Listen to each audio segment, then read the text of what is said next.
All right, y'all, welcome to Green Book TV. Today I have with us some Tampa Bay yogis. I'm really excited for this interview with all these folks. I am YTT certified, and yoga is something I'm really passionate about, so I'm excited for these interviews.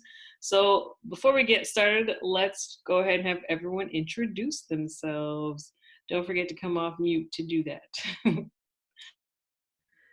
All right. Hi. Hey, y'all. Hey, I am Malaika Salaam, and I don't have a yoga business per se. I'm gonna quote Jay-Z here. I'm not a businessman. I'm a businessman. Like that's. I don't have like a brand. You can't like find me on social media doing yoga. You can more than likely find me in any one of the parks on the south side, rec centers. I show up and I do yoga with people. So that's my business.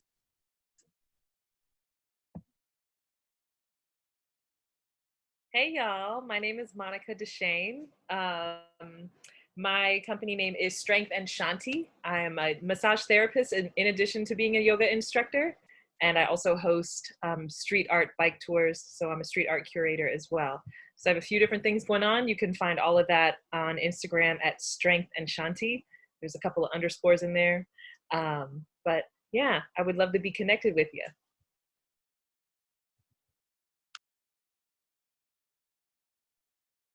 Peace and love. This is Maya Cato, and I am the founder and CEO of Miyogi. I'm also co-founder and president of Beat Dope Do Yoga. And one is for-profit, one is nonprofit, but the intention is still the same, to make yoga more accessible to everyone. So you can find me in Tampa Bay and also online. And yeah, Miyogi and Beat Dope Do Yoga. All right, y'all, thank you. And then, oh, let me mute that. And then virtually, well, not virtually, more like from the past, we have Christina joining us. So let's hear what she has to say. Am I sharing my screen? All right, cool. I did it.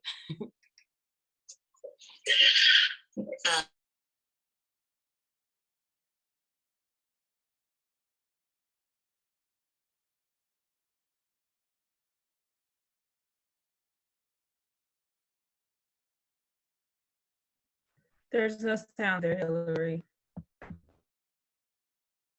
We're going on 3 years now. Amateur hour up in here, y'all. My bad. Take 7. All right, hold on. Let me do that again. Okay. I'm gonna share screen, this time with sound, so you all can meet her properly.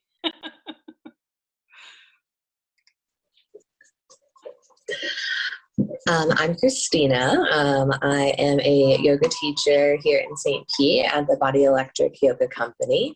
And you can follow me on my Instagram at Christina Journey, where I post yoga posts and personal life. But I've been a teacher here in St. Pete for going on 3 years now, and it's been really awesome.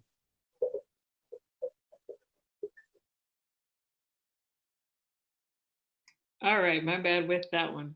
So the first thing we are going to get into, which is like my favorite question in the whole world, is why did you get YTT certified? So what drew you to this huge decision, right? YTT is a huge commitment.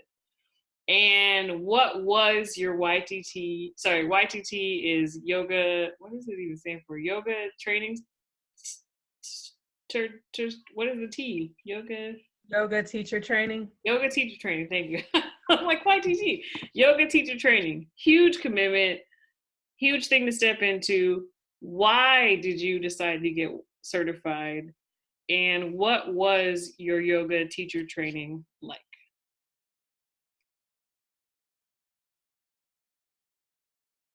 Monica, why don't you go ahead and tell us?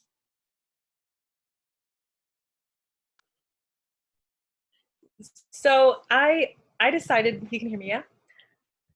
I actually, it wasn't even a choice of mine to go get my yoga teacher training at first. It was like, I graduated from USF St. Pete with a couple of friends in the anthropology department, and we kind of planned to have a trip together, the four of us.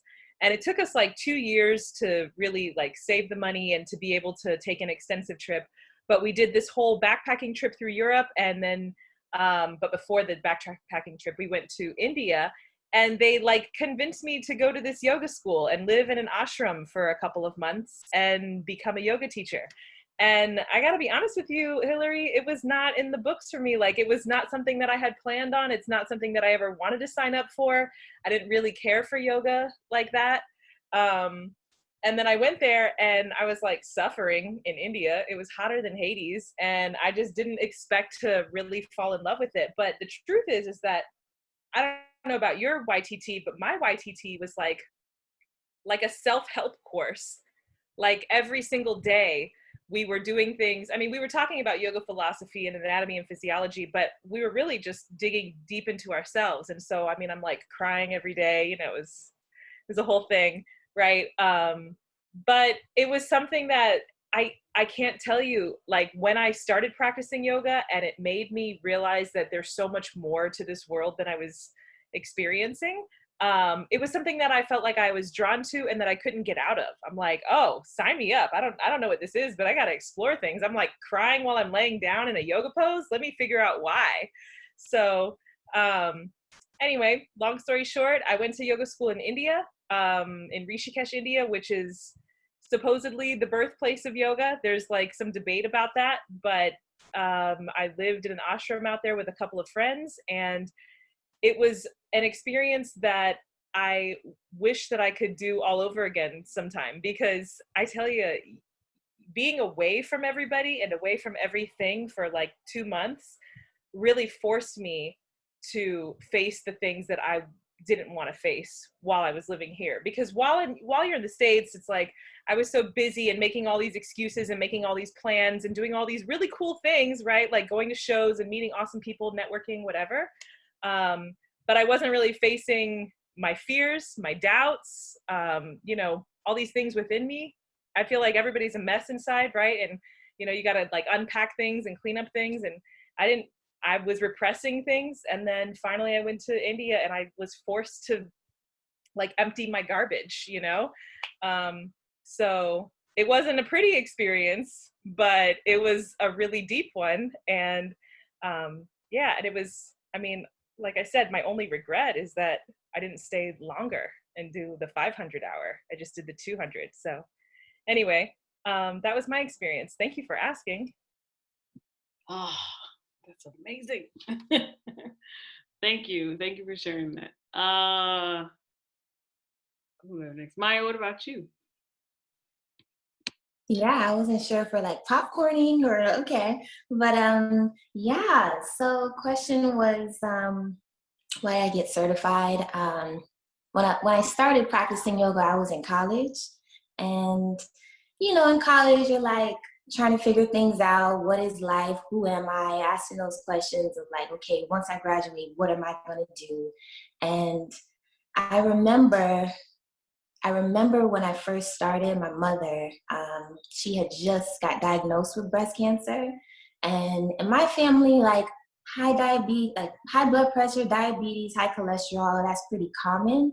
So I had already kind of had this knowing that, oh yeah, it's gonna come. Like, you know, it's gonna come because it's hereditary, and that's what I was taught, that it's hereditary. But then as I started to do more research, it's like, no, actually, it doesn't have to be. So yoga became, for me, just this avenue to really explore self. So when I first took a class, I was like, ooh, what is this? I want to explore this more. So it's kind of, you know, just a knowing that this is where I want to be. And when I did get certified, when I decided to get certified, I was actually working in insurance, and I was working somewhere else too. And I was exploring entrepreneurship with some friends, but I just decided to quit my full-time job and just go head first into it because my schedule wouldn't allow me to do the teacher training and work. So I really had to make a decision. And the training itself was about 6 months. And it was one of those like 2 weekends on, 1 weekend off, 2 weekends on, 1 off. So it gave me time to like digest it. But I really enjoyed the experience of being able to like explore, explore the depths of the body and mind and really connect with self. So my experience, I went actually just to Ybor, if you're familiar with Tampa, Ybor, at a studio. Okay.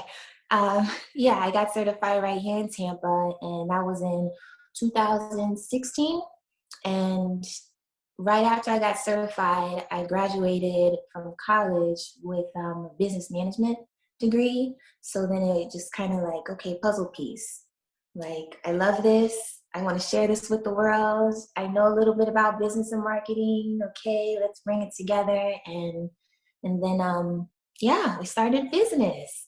So yeah, it was a beautiful experience, but I did feel the need to explore more than what the teacher training offered.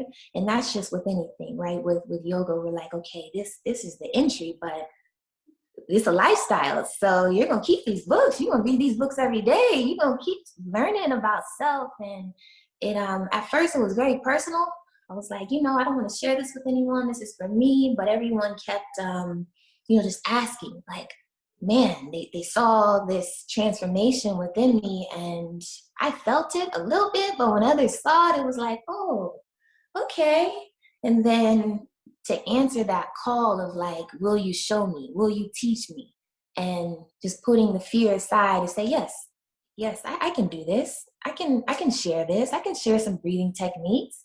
So now it's like, I know that my purpose is to create the space for others to do this work. And it's so much bigger than me. I love it. All right. So we're going to hear from Christina about why she did YTT, except this time I'm going to actually share my sound while I share the screen. I did yoga teacher training to further my own practice into yoga. I had been doing it for about 6 years or so at that point, and I did yoga teacher training back in 2018. So I was just ready to kind of learn more about what the practice had to offer me and what I could learn about myself. So it was really more of just a deeper exploration into my own personal journey.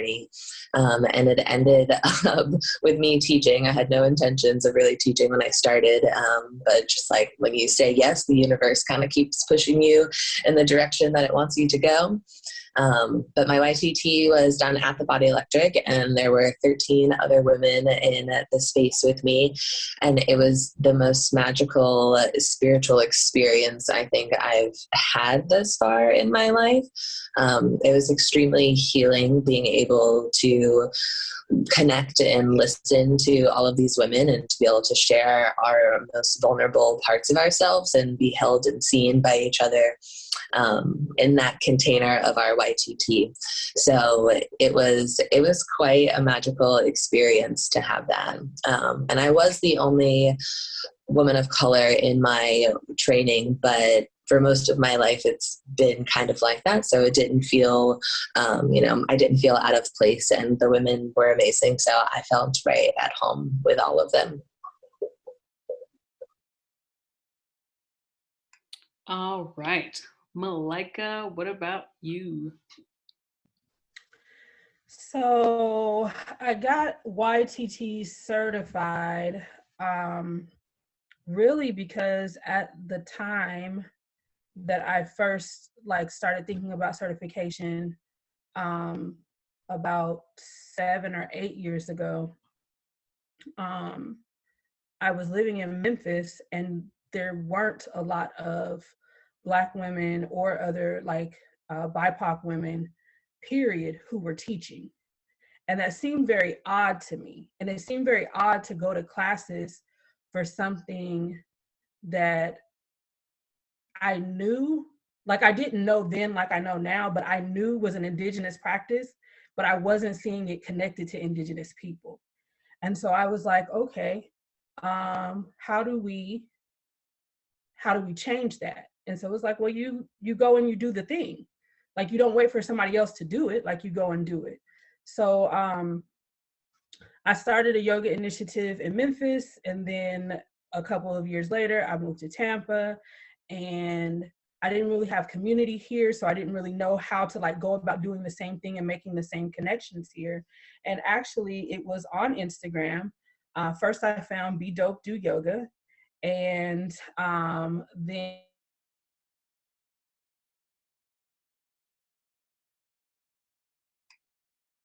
Your sound disappeared. Can you hear? We lost your sound. You're back. can you hear me now? Yeah. We heard Okay. you say you found Be Dope Do Yoga. We got all excited, and then your sound disappeared. And then my sound was like, no. So yeah, I was looking for things to do, and also trying to like convince myself to get out and form community, because I didn't really know anybody here, and my family wasn't into anything where they could be like, oh yeah, that's a great place to go do this, go do that.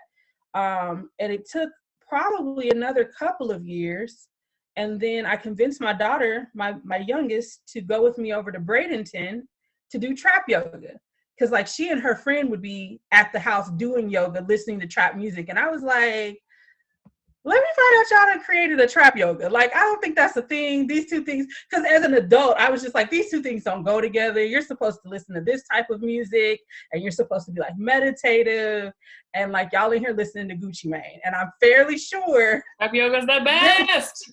right, I'm fairly sure like that doesn't go together. But when I saw an actual trap yoga class, I was like, okay, come on, kid, we're going to Bradenton to do yoga with people who we don't know in a city that we know nothing about, because I don't want to go by myself, but this is the thing, I feel like I'm going to see people who look like me. So I'm not sure if y'all can hear me. I can't see or hear anybody. We can hear you, but we can't see you. Now we can see you again. Okay. Yay, internet. So yeah, I went to trap yoga with my daughter, and it just kind of started, like the process started from there. It was like, okay, do the yoga, and every time you can do the yoga, show up and do the yoga. And that's literally what happened. I just started showing up at different things. And then my school sent us to a yoga teacher workshop. And I was like, okay, I'm close to being a yoga teacher. I'm going to do this.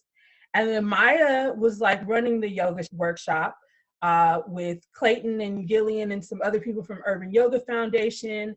And then like Monica and I connected, and we cried the whole time, because that's what yoga is. Listen, y'all, if you don't know, yoga is mostly crying. So like if you're holding anything inside and you haven't let it go do yoga just so you can release it. It's like pigeon pose, man. Pigeon pose. Listen, hip openers and heart openers will have you in tears, and like they're cathartic in a very spiritual and not just physical way. So yeah, so that happened. And Monica's question to me, and I remember this, she asked me, was I a yoga teacher? And I said, no, but I will be. And then when Maya and Gillian launched the People's Practice Yoga Teacher Training, I was still not, sure. I was like, can I afford this? Like I had all of those, kind of lack mentality, like, oh, I don't know if I can do this, if I can, but it was an investment, not only in myself, but like in my family and in my community. And it's like, here's the thing that I've been talking about doing, and here is a place to do it with people who look like me, which was my whole purpose to start with. And the whole premise was, restoring indigenous presence to practice. And like Christina said, when you say yes, the universe is going to meet you there. Like literally the universe, I feel, is already got it. Like the universe has a pocket of whatever it is that you want. You just have to be willing to ask for it. So if you say, I don't want to be sad, the universe will be like, boop, you're not sad. But if you say, I want to be happy, the universe will be like, girl, here's all the happiness that you can stand. I was just waiting for you to say, I want to be happy, because I had a pocket full of happiness for you. And so that is how I came to be YTT certified. And my YTT was, the same as Monica. All right. So I'm here and it's going in and out. But yeah, it was the same as Monica. Like it was all of the cathartic things. It was not just, the physical practice. It was no longer like yoga as an exercise, as this, thing to do. It wasn't an athletic thing. I got the real understanding of, like, if you want to move your body, you got to be willing to move your mind. You've got to be willing to move your spirit. You've got to be willing. Your body literally won't move unless you let go of some of the stuff that you're holding on to. And that for me was my yoga teacher training. It was like all of the things that were holding me back because I didn't understand that this wasn't just a physical practice.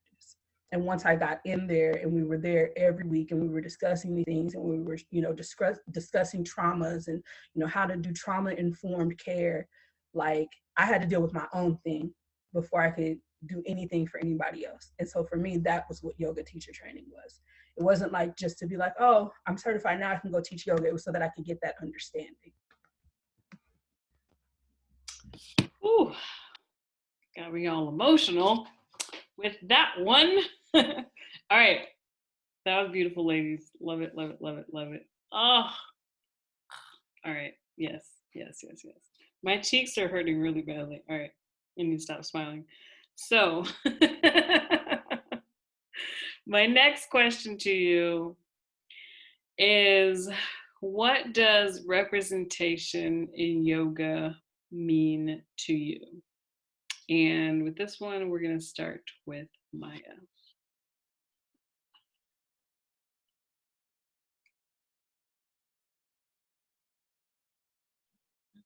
So representation in yoga to me means diversity. Diversity not only within like the teachers, the colors, shapes, sizes, handicapped children, like representation of what we see. Also representation in the music. When we talk about like trap yoga is trap yoga because it's diverse. People hear trap and they're like, I can relate with that. I know trap music, but I don't know yoga. So let me find out what this is. So I would say diversity within the music genres, diversity within like the places. You can do yoga outside of yoga studios, right? So I guess diversity, representation kind of go hand in hand for me, like representing that not all bodies look the same. How to make it accessible for children, how to make it accessible for elders, for handicapped, like, because it is for everyone. But if you don't cater to different demographics, then you're essentially catering to one specific group, and that's the issue that we've seen over the years. So now, 7 years later, from when I started, I'm seeing a lot more representation, and it's just like, oh yes, okay, we're doing the work is working, and it's becoming more diversified, but we still have so much more work to do, and this is why we do what we do. Agreed. All right, so let's go ahead and hear what Christina has to say. I'm gonna share my screen. Here we go.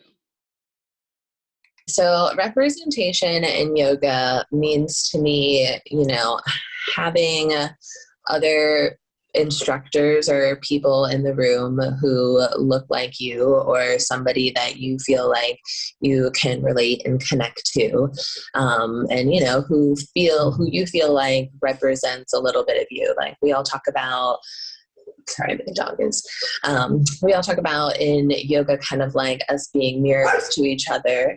So So I think, being able to have somebody at the front of the room and also out in the audience that mirrors you to, whatever degree it is that you can connect with, is representation to me, because yoga is for everybody, and there's all bodies can practice yoga, and there's all types of teachers out there, and we all have something different to offer.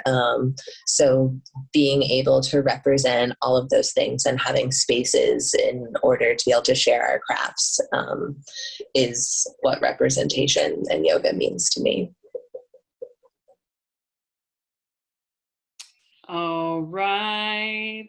I like that the all body types is coming up, especially for me. I'm a little on the thicker side, and so one of the things that I just remember, I used to do yoga in Indiana at this gym that I went to, and my yoga teacher she would get very frustrated with me because she'd be like, lie flat on the, like trying to get me to be flat on the ground during some of the poses, and I'd be like, my butt is there and I can't because it is a butt that is there. But anyway, so I feel like one of the greatest things about coming to Florida and getting to finally in my late 20s meeting like Black and brown yoga instructors has been that, just getting to see all these different people who also let you just look the way you look and exist the way you exist during your yoga class. It's been amazing.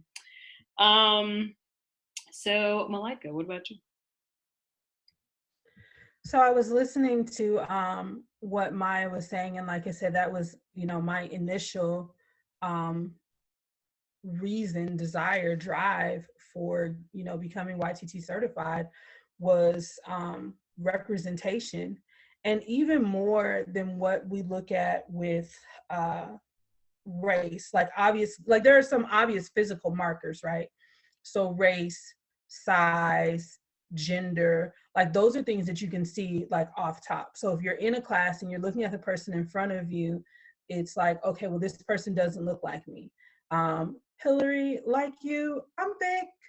I'm thicker. I like to call it a Buddha body. Okay, that's what we'll call it, a Buddha body. So I got a Buddha body, and I need to right, body roll with it. I need to see people who look like that at the front of the classroom. So when I started finding people like, Jessamine Stanley, then I was like, okay, so this is a thing that's happening, right? And so now I definitely see more of that. Certainly more than I saw 8 years ago. I've seen more people embracing like everybody can do this. The one thing that I would say, because I see it with children, I see it with elders, I see it with our disabled community. The one thing that still I feel like there's a lack of representation is socioeconomics. One of the things that was also very difficult for me, and why my friend and I were like, we need to, start an urban yoga initiative. And it wasn't even like, let's be yoga teachers. It was like, let's find yoga teachers. Let's find yoga teachers of color who can go into these communities and who can teach, what people would call underserved communities, but really are just underrepresented communities, and really are communities that, are not being addressed because of some degree of erasure. Like people don't see them, people don't consider them. And what I noticed was that yoga, for me, what I saw, my experience was for skinny, wealthy white women. That was what I saw. And so even though I see more people of color, even though I see more women with Buddha bodies, I still don't see the community that I think really could benefit so much from so much of what yoga practice is, right? Like not just physically. When Maya talks about, her family having high blood pressure, diabetes, heart disease, when we talk about these things in those communities that are disproportionately affected, I'm like, those are the communities that need this practice. Those are the communities that we need to go in and say, here are other things that you can be doing. yes, you need to change the foods that you're eating, right? Like but okay, so we also have to address the food desert if we talk about that. If we say, you need to be, exercising more. One of the things I love about Florida is that they have these parks, right, that have the exercise equipment in them. I come from Memphis. That didn't, I come from California. I lived in Memphis. That doesn't happen in Memphis. You don't see things like that. So I was like stunned to see that here, because I was like, oh, okay, they really take care of their people. But then I went to yoga and I was like, aha, this is where it is. This is where that lack is, because these classes are still in neighborhoods that are, predominantly white. They cater to a particular crowd of people. And the people who look like me, who could benefit from this, have no connection to that. It's like when Maya said about, listening to trap music. If you know trap music and then you put yoga with it, well, this is a thing I know. This isn't a thing I don't know. Now there's a hook. Now there's a reason for you to come and engage and be curious. But those things are not paired together in a lot of yoga studios. A lot of yoga studios are not in neighborhoods or, at community centers or going into schools and addressing those issues with people, who can't afford to pay the yoga studio fees, who can't afford, that yoga studio membership. And those classes can be quite expensive. So for me, it was learn everything you can and then take it back to your community, because there's still no representation for them. There's not a poor people's yoga. The poor people's yoga. I like that. Right. That might be my business. Yeah. The poor people's yoga. Business is poor people's yoga. Yeah, pre-pandemic, my yoga scene was super random because it was like this studio, my urban yoga is all over the place. And I'm excited to do that again. Maya, I'm coming. By the way, I've been looking at classes, haven't found one that fits my schedule, but I'm coming and I'm very excited. I'm excited too. We're here. Waiting for you. All right, so my next question for y'all. Hold up. I don't think you answered the question. Oh, my bad. Oh, sorry. I'm so sorry. I am so sorry. My bad. No, it's all good. The thing is that I don't even really have very much to say about the question, because I feel like my colleagues have answered it in such great description already. I mean, I agree with everything that they just said, especially what Malaika just said about the difference in socioeconomic status as it pertains to yoga, because I teach through Urban Yoga Foundation, and, we teach the underserved communities, right? But I've also taught yoga at places like the Vinoy, right? Which is if you're not from St. Pete, the Vinoy is, it's a swanky hotel downtown with a beautiful view of the waterfront, and it has a country club associated with it, and it's lovely, and I've worked there for a long time, so I know a lot of the folks there. And I tell you, the country club life is a whole different life that I didn't know about until I worked for those people. And teaching yoga to those children, they already know it because they have access to it all the time. Their moms already practice it. It's not a big deal for them to get into any kind of pose, right? And then when I go and teach with the Urban Yoga crew, it's like a lot of these kids, I walk into the room and the first thing I ask is, who knows what yoga is? And most of the time, if it's their first class, a lot of them don't raise their hand. Or if I ask, what is meditation? They're like, it's when you go to sleep. And I'm like, no, not really, but we'll we'll get to something like that, And so when it comes to representation, yeah, I mean, it's just, I think these women already pointed out what exactly it is, but I will say the importance of representation is something that I can't even describe, because I think that those children that I teach, they don't expect to see someone like me teaching yoga, right? Like, I didn't even expect to see someone like me teaching yoga. Hillary, when I went to my YTT in India, I wasn't the only brown person, because there were people from all over the world, but I was like the only big person. And so when I got back into the States, I doubted myself for 3 years about who would want to learn yoga from me, because I don't fit into like Lululemon pants, or I didn't, until Lululemon started making inclusive sizes. But you feel me? Like, there was a specific type of look that yoga teachers had that I didn't think I fit into. So I didn't think that I was like, I don't want to say worthy, but like, I didn't think anybody was going to want to learn from me, right? But the thing is that people need people like me to teach them, because like Malaika said, you know, you need someone that looks like you to kind of, like Christina said too, you need someone who looks like you to help you understand how you can move in this body. Because when someone is like you, then they understand more of what your struggle is, right? You know, and when it comes to plus size bodies, for instance, so Hillary, I have this workshop called Love My Fat Asana. It is all about catering to plus size bodies in the yoga space. All we do is modify our yoga poses to make space for our bodies, you know, and then we talk about it. We talk about different things, self-care things. And I've had the, you know, the joy and the honor of working with Malaika and Christina and Maya, and having the support of these women who understand what it is to be a woman with curves, and know that there is still space for you in the yoga world. And not only is there space for you, but you are needed there, you know? And like Maya said, it's like, you got to share these gifts that you got, right? So when it comes to representation, I can't stress the importance of it enough, that we need diverse teachers in this space. We cannot just have these young, beautiful, thin, able-bodied, cisgendered, white, wealthy women. You know, it's like we've got plenty of them, and we just need, you know, we need diversity. We need people who are in wheelchairs. We need people who are older. We need trans folks. We need all kinds of folks to come into the front of the room so that they can hold space for other people just like them who think that yoga isn't for them, right? So anyway, that's what representation means to me. So thank you for letting me chime in.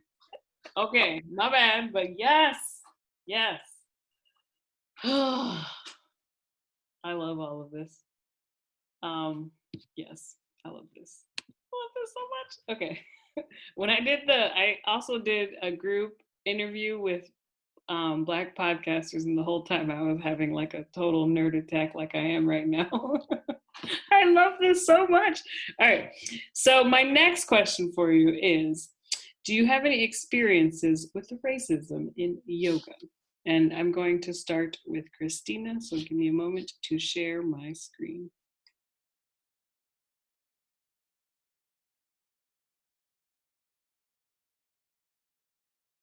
Think I feel like I've had any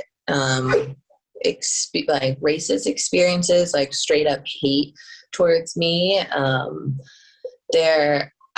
Feel like I've been involved in trying to figure out how to, you know, intersect different cultures into yoga and have spaces integrated, and, you know, people wanting me to be somebody who can help facilitate that integration. But I don't, you know, I don't necessarily consider that as racism. I feel like that's all of us trying to figure out, you know, how we step forward and out of our comfort zones and like whatever we're doing now. And learning is hard and difficult and requires patience and space for people to make mistakes and to learn and to grow. So the people that I've been around in my yoga journey throughout the whole time, I feel like have been really supportive of my path and my gifts, and giving me spaces to share that and the opportunities to teach. And like I mentioned before, I didn't necessarily have any intentions to teach. So it has been my community that has ushered me forward. So it's been, like yoga, a lot of love for myself and for those around me. All right. What about you, Malaika? Moving to you. Yeah, I think I can also relate to that. Like Christina was saying, I don't think that I've had any, like, I can't recall having any direct, like, racist experiences. Like, nobody has ever, you know, used a negative racial epithet or anything like that. But I will say, once again, just, you know, tying this back into what I've seen in the yoga community, what I've seen in yoga magazines, what I've seen in a lot of studios, looks like some racist infrastructure. Like it looks like people have been excluded because of their race. it looks like there is this practice, again, that is a practice that comes out of indigenous practices, but you don't see indigenous people there. And so even though I haven't like directly been affected by racism, it very much looks like it has been a racist infrastructure for a long time. Thank you. Monica, I got you. What about you? So, I mean, the same with me. I don't think I've ever experienced any like directly racist remarks from anybody in a yoga space.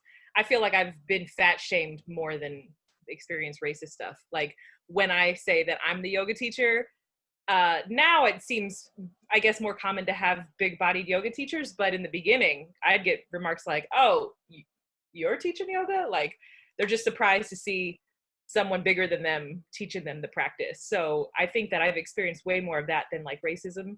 But like Malaika said, it's definitely within the structure. It's like, it's a lot of yoga studios want a very specific style, for instance, right? They want a certain style of yoga teachers. They want a certain look. And if you don't follow their look, if you don't follow their choice of music, if you don't cue the same way as they do, if you don't use the same language they do, if you don't teach the same type of flows that they do, then they're not really with it, right? And so they want to protect their brand however that looks. And in doing that, they close out people of color, because people of color don't teach the same way that a lot of white women teach, you know? And so I think that is the only time that I've experienced like what felt like racism to me, was trying to get into studios or, that didn't really particularly care for my style, because it didn't fit their box of like, thin, young, beautiful white woman box, that kind of thing. So thanks for the question. Yeah, I think that my only real, other than that lady trying to like make my booty not exist, I've only had one like similar situation with in the class where the person walked right past me just to some white lady that was in there to tell her about her injury. And I was like, I'm the teacher. It's me. But yeah, I would agree. Luckily, I haven't had any like direct, just explicitly racist things, but you can see the ways that implicitly how racism can be built into it in some spaces, not all of them for sure. What about you, Maya?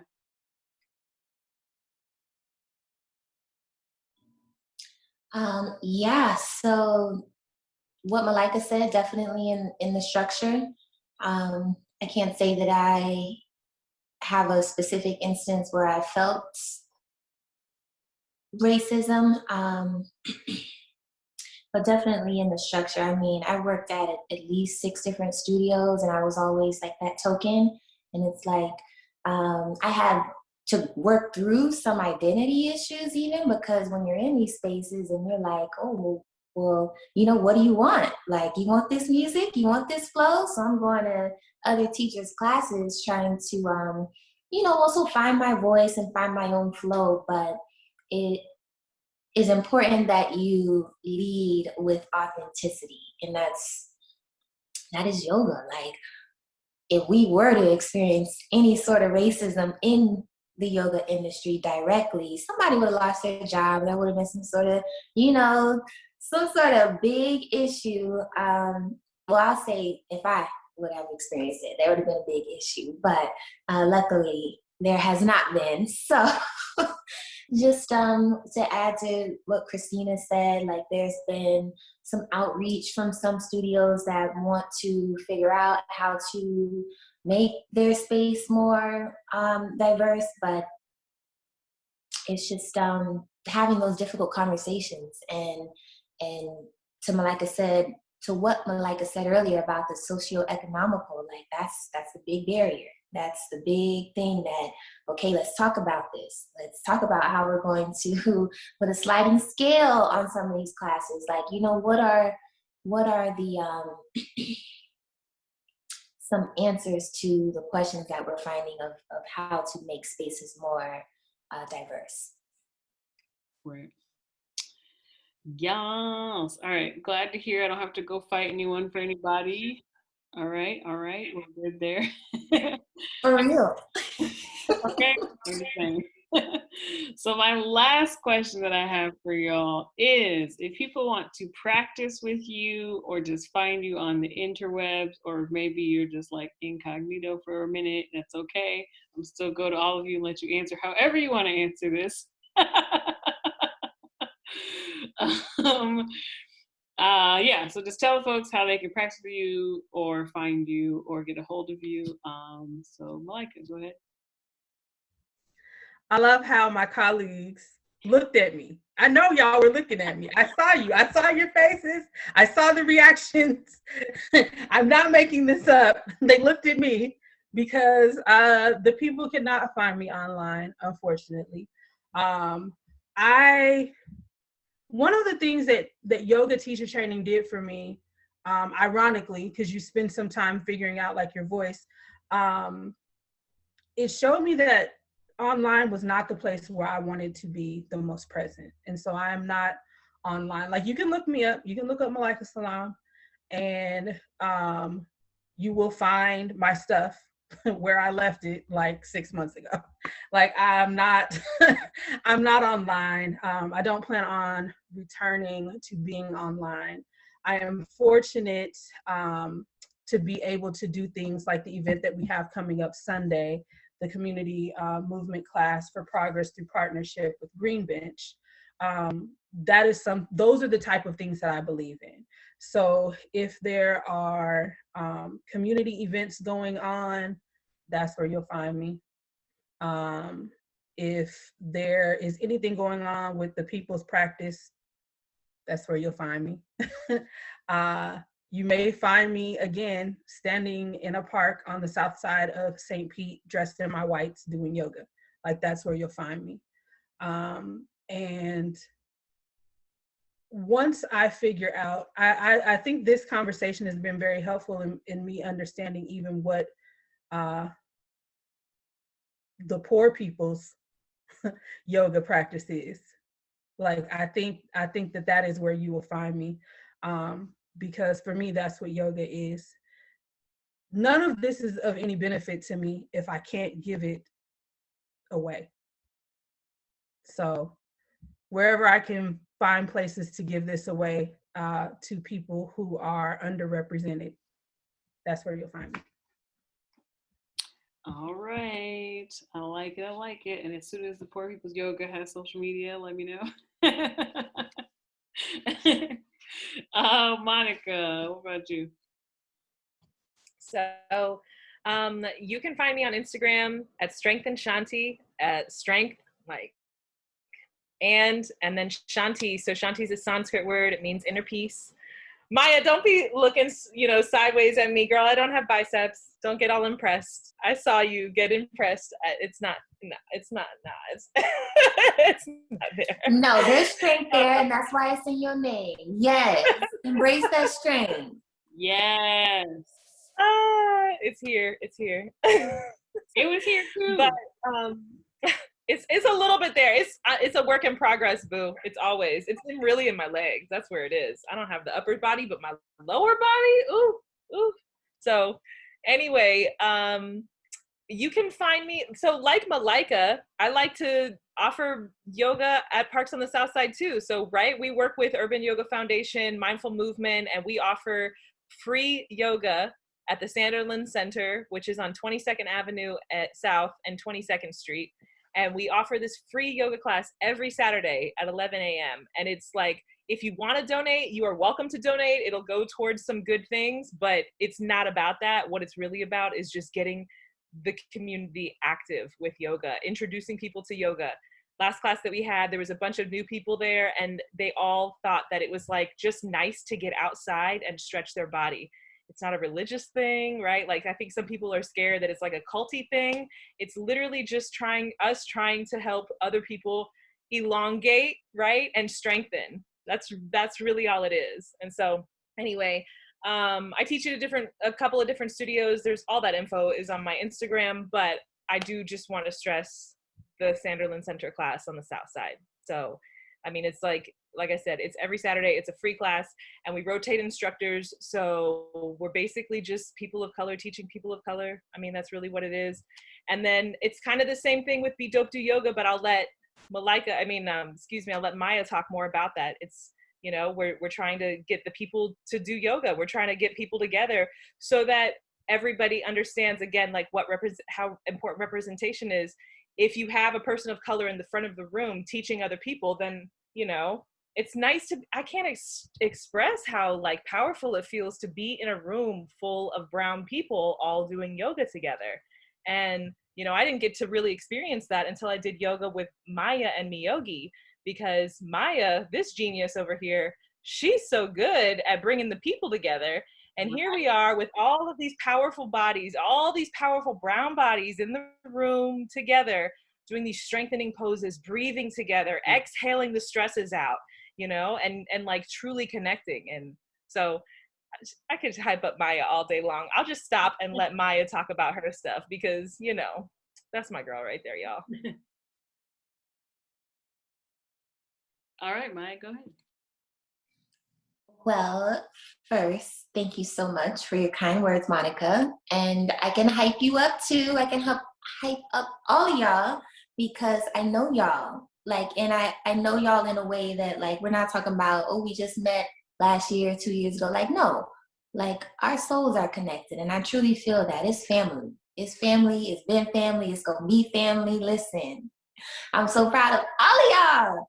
And it's just an honor to be in these virtual spaces, in these in-person spaces, doing the work. You can find me at Maya Cato. That's M-Y-A, just 3 letters, M-Y-A, Cato, C-A-T-O, on Instagram, on Facebook. You can find me Yogi, M-E-E, that's 2 E's, Me Yogi, Y-O-G-I, Wellness, on Instagram and Facebook. I'm also on the Twitters. The Twitter is Maya_Cato. The website, miyogi.com. And we're also on YouTube. YouTube Miyogi Tribe on YouTube. But yeah, we also have a physical location now. We've been open for 4 months. We're going on month 4. So we are technically in Brandon, but the address says Tampa. We're very centrally located. We have 1,300 square feet. We have space for the yogas, the meditations, for classes, workshops, trainings. We do off-site retreats, and we have so much more coming. So please get connected, stay connected. And thank you so much, Hillary, for putting this together. Yeah. And then we'll hear from Christina.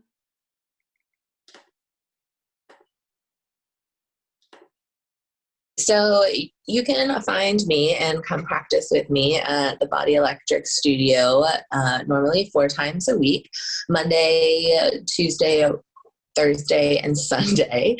3 out of the 4 classes are hot classes. So if you're ever interested in trying out some hot yoga, I'd love to have you in class with me. On Tuesday nights at 7:30, I teach a non-heated flow class that is also streamed virtually, that you can tune in from anywhere in the world and join class. And then if you ever have any questions or want to connect on a more personal level, you can DM me on my Instagram at Christina Journey, or send me an email, christinajourney@gmail.com, and I'd love to connect further.